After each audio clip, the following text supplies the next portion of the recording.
With the temperature turning colder and debates around the pollution wood stoves can create ongoing, a new scheme has been launched to help stove owners buy the best wood fuel for their stoves. If you already own a stove, you'll probably know that it's recommended you only burn dry logs, not wet ones.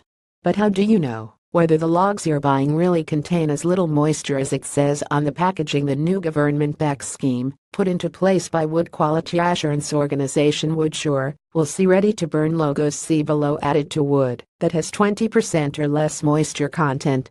If you're looking to buy a stove or want more advice on using yours, our guide to wood-burning stoves tells you everything you need to know.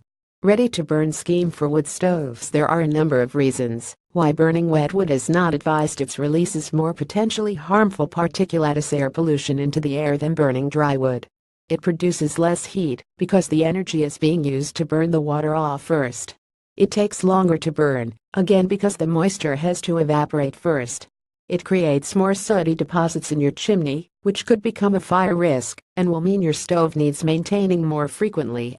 The widely recognized recommendation from industry bodies is to only burn wood that has 20% or less moisture content. To ensure stove owners are buying wood this dry, WoodSure gives approved suppliers the label, along with advice for customers. To qualify under the ready-to-burn scheme, wood manufacturers must meet certain criteria. Their wood is also tested and verified by WoodSure.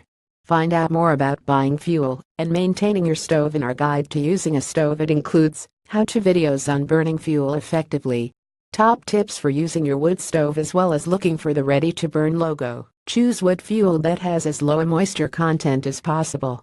Wood pellets and briquettes. Fuel created from crushing recycled wood or paper are likely to have the lowest, typically around 10%. You can buy wet logs and dry them out yourself, which will be cheaper.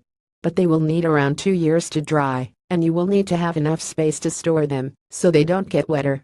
Don't ever burn wood that has been treated, such as old furniture, as it may emit harmful fumes. If you're keen to keep costs down, buying in bulk should help. Consider clubbing together with neighbors or friends, but again, make sure you'll have room to store it in a dry place. Get your stove serviced and chimney swept once a year, preferably just before winter, to ensure it's in good working order and the chimney is clear. Visit our page on stove costs to find out more about the cost of buying different types of wood. On this page, you can also use our calculation to work out whether using a stove could save you money on your energy bills. Reducing pollution with eco-design ready stoves in a bid to make stoves more energy efficient and to reduce any pollution they produce. Earlier this year, the Stove Industry Alliance launched the Ecodesign Ready initiative.